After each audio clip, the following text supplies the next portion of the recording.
Hamas Israel యుద్ధం మళ్ళీ మొదలైంది. హమాస్ పైన ఇజ్రాయెల్ భీకరంగా దాడులు కొనసాగిస్తోంది. ఇజ్రాయెల్ మిసైల్ దాడుల్లో ఇప్పటికీ హమాస్కు సంబంధించిన 50 మంది వ్యక్తులు మృతి చెందారు. మరొక 100 మందికి తీవ్రంగా గాయాలయ్యాయి. అయితే ఇప్పటివరకు మనం చూస్తున్నాం ఇజ్రాయెల్ హమాస్ మధ్య దాడి ఏ స్థాయిలో జరుగుతుందనేది. ఏకంగా హమాస్ని అటు అమెరికా కూడా హెచ్చరించింది. తమ బందీలని ఇజ్రాయెల్ బందీలు ఎవరైతే హమాస్లో ఉన్నారో అందరూ కూడా విడుదల చేయాలి, లేదంటే ప్రతీకార దాడులు మీకు నరకం చూపిస్తానంటూ కూడా అమెరికా అధ్యక్షుడు డొనాల్డ్ ట్రంప్ హెచ్చరిక జారీ చేశారు. అయినా కూడా హమాస్ ఏమాత్రం వినలేదు.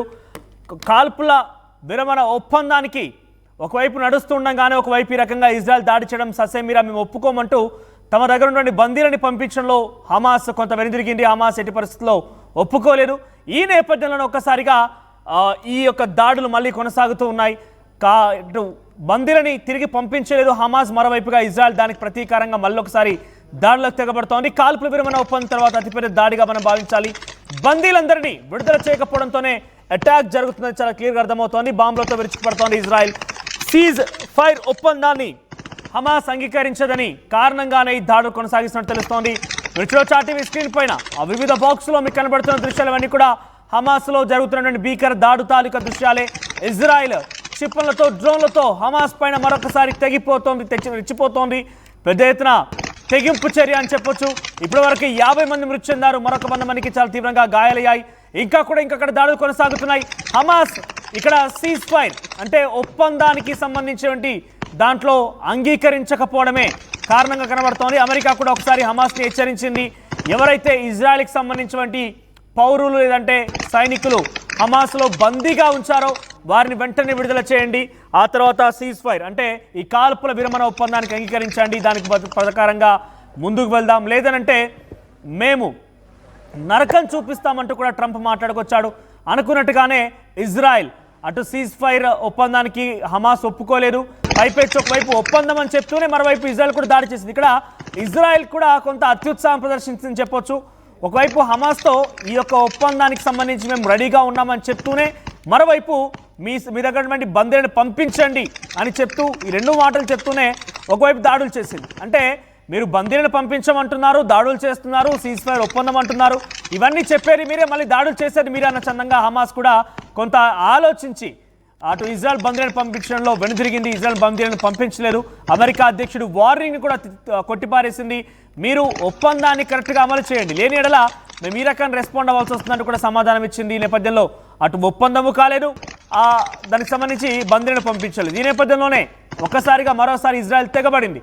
ఇజ్రాయెల్ రెచ్చిపోయింది. హమాస్ పైన మరొకసారి దాడి చేస్తున్నటువంటి ఆ దృశ్యాలు మనం ఆర్టీవీ స్క్రీన్ పైన చూడొచ్చు. అయితే అటు హమాస్కి మీకు అందరికీ తెలుసు ఇరాన్ కొంత మద్దతుగా నిలుస్తోంది. ఇరాన్తో పాటుగా ఈ మధ్యకాలంలో మనం చూసాం గాజా పైన ఏదైతే గాజా హమాస్ వీటిపైన దాడులు చేసే క్రమంలో వచ్చేటువంటి ఆ యుద్ధ సామాగ్రితో కూడినటువంటి ఆ షిప్ని హౌతీలు పేల్చేశారు.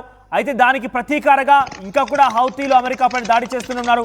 కొంత హౌతీలు కూడా ప్రతిస్పందనగా పరస్పర దాడి చేసేటువంటి క్రమంలో అమెరికా పైన దాడి చేసేందుకు ప్రయత్నం చేస్తున్నప్పటికీ ఆ డ్రోన్లని క్షిపణులని గాల్లోనే పేల్చేస్తుంది అమెరికా. ఎట్టి పరిస్థితుల్లో కూడా అమెరికా భూభాగంలోకి రానివ్వకుండా అడ్డుకుంటోంది. అయితే ఇవన్నీ ఒకవైపు కొనసాగుతుండగానే ఇంకోవైపుగా ఇటు ఇజ్రాయెల్ మళ్ళీ హమాస్ల పైన దాడికి యత్నించడం, ఇది మరి ఎటువంటి పరిస్థితి దారితీస్తుందో చూడాలి. ఇక ఇరాన్ దీనికి సంబంధించి ఎలా రెస్పాండ్ అవుతుందో కూడా ఆలోచన చేయాలి. ఇరాన్కి అటు ఇరాక్ సపోర్ట్ ఉంది, సౌదీ అరేబియా సపోర్ట్ ఉంది, చాలా పెద్ద మొత్తంలో ఈ దేశాల అంటే ఈ ముస్లిం దేశాల యొక్క సపోర్ట్ కూడా ఇరాన్ తీసుకుంటోంది. Iran leader supreme Ali Khamenei కూడా మొన్న అమెరికాని కూడా హెచ్చరించారు. ఆయన అటు అమెరికా కూడా కొంత మీరు సపోర్ట్ ఇవ్వడం ఆపేయండి అంటూ అమెరికా అధ్యక్షుడు ఇరాన్ సుప్రీం లీడర్ అలీ ఖమేనీకి లేఖ ద్వారా చెప్పిన నేపథ్యంలో ఇది మీరు కమ్యూనికేషన్ కోసమో రిక్వెస్ట్ మోడ్లో అడిగినట్టలేదు, కనీసం కలుద్దామని మాట్లాడినట్టుగా లేదు. డెఫినెట్గా ఇది వార్నింగ్ లాగానే ఉంది. ఎట్టి పరిస్థితుల్లో ఇరాన్ని అమెరికా హెచ్చరించడం మేము ఒప్పుకోము, అమెరికాతో ఏమీ కాదు, మేము తలుచుకుంటే అమెరికాను సైతం మొట్టి పెట్టగలుగుతామంటూ కూడా వారు మాట్లాడుకొచ్చారు.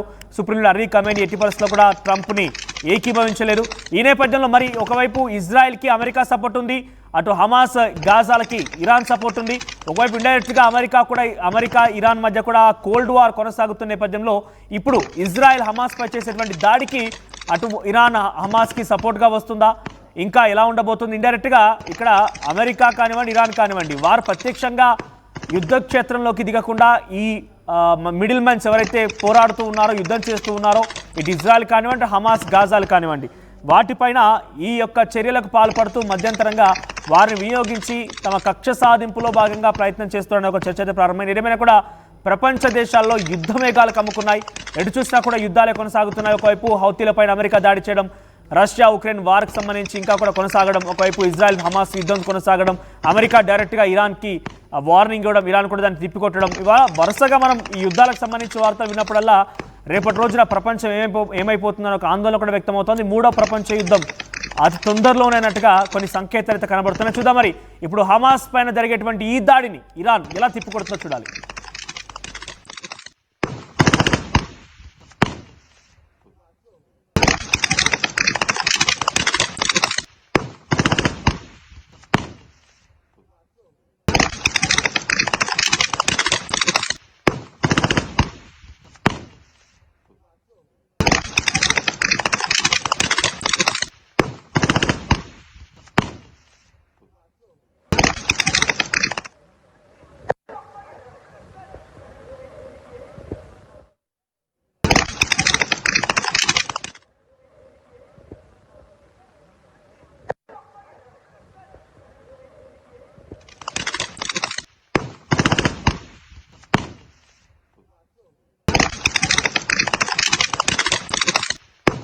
రైట్, ఇజ్రాయెల్ హమాస్ పై రెచ్చిపోతోంది, పెద్ద ఎత్తున అటాక్స్ చేస్తోంది, డ్రోన్లు క్షిపణులతో దాడులు చేస్తోంది. ఈ క్రమంలో ఇప్పటికే 200 మంది వరకు కూడా మృతి చెంది ఉంటారంటూ కూడా తెలుస్తోంది. అయితే ఇజ్రాయెల్ అధ్యక్షుడు నెతన్యాహు ప్రభుత్వం అమెరికా ప్రభుత్వాన్ని సంప్రదించి ఈ రకంగా దాడులకి తెగదీసినట్టు తెలుస్తోంది. అంటే ఇక్కడ హమాస్ పై జరుగుతున్న దాడి ముందుగానే అమెరికాకు తెలుసు అనేది ఇందులో చెప్తున్నారు. ఈ విషయాన్ని తాజాగా యుఎస్ అధ్యక్ష భవనం వైట్ హౌస్ వెల్లడించింది. దాడుల గురించి ట్రంప్ యంత్రాంగాన్ని వైట్ హౌస్ను ఇజ్రాయెల్ సంప్రదించిందని. అది యంత్రాంగం గురించి ఇక్కడ మొత్తంగా మనం మొదటి నుంచి చెప్పుకుంటుంది ఒకటే, ఇజ్రాయెల్కి అమెరికా సపోర్ట్ కనుక లేకపోయినట్టయితే చాలా సైలెంట్గా ఉండేది. అమెరికా చాలా భీకరంగా సపోర్ట్ ఇస్తూ అటు హమాస్ పైన దాడులకు తెగబడేందుకు యంత్రాంగాన్ని కూడా సమకూరుస్తోంది. ఇప్పటికే ఇదే విషయాన్ని ట్రంప్ స్పష్టం చేశారు. అయితే ఇరాన్ మూల్యం చెల్లించుకోక తప్పదు. అటు అమెరికాకు సంబంధించి భయభ్రాంతకు గురి చేయాలని చూసే హమాస్ హౌతీలు ఇరాన్ మూల్యం చెల్లించుకోక తప్పదని చెప్తున్నటువంటి అమెరికా అధ్యక్షుడు వ్యాఖ్యలు విన్నాం. ఆ తర్వాత వెంటనే ఇటు ఇజ్రాయెల్ హమాస్ పైన దాడి చేయడం చూస్తున్నాం. గాజాపై టెల్ అవీవ్ వైమానిక దాడులతో విరుచుకుపడింది ఇజ్రాయెల్. కాల్పుల విరమణ ఒప్పందాన్ని ఇజ్రాయెల్ ఏకపక్షంగా ఉల్లంఘించిందని, బందీలను కూడా విడుదల చేయకపోవడం కారణంగా ప్రాణాల ప్రమాదంలో పడేసిందని ఈ ఘటనపైన హమాస్ ఆగ్రహం వ్యక్తం చేసింది. ఇక కొద్ది రోజుల క్రితం హమాస్కు ట్రంప్ హెచ్చరిక జారీ చేశారు. మీరు వెంటనే కనుక బందీలు విడుదల చేయకపోతే మీకు నరకం చూపిస్తారని చెప్పుకొచ్చారు. మరణించిన వారి మృతదేహాలను తిరిగి ఇవ్వాలని కూడా కోరారు. లేకుంటే తగిన ఫలితాన్ని అనుభవిస్తామని చెప్పి అమెరికా అధ్యక్షుడు డొనాల్డ్ ట్రంప్ హెచ్చరించారు.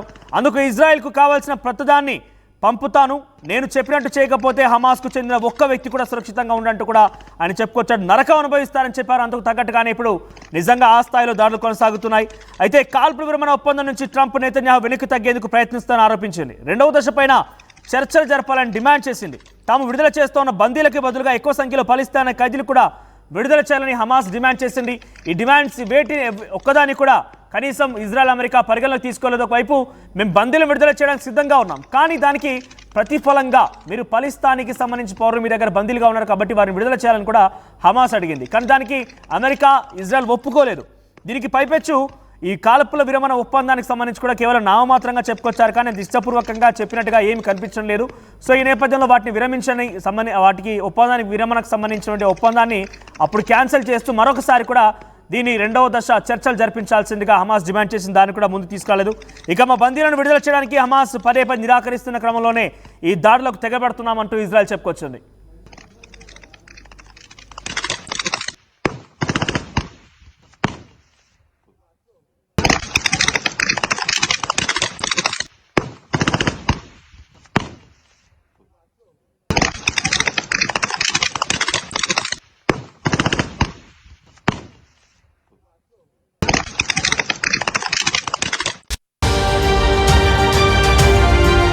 Fast track your career with programs tailor-made for the industry.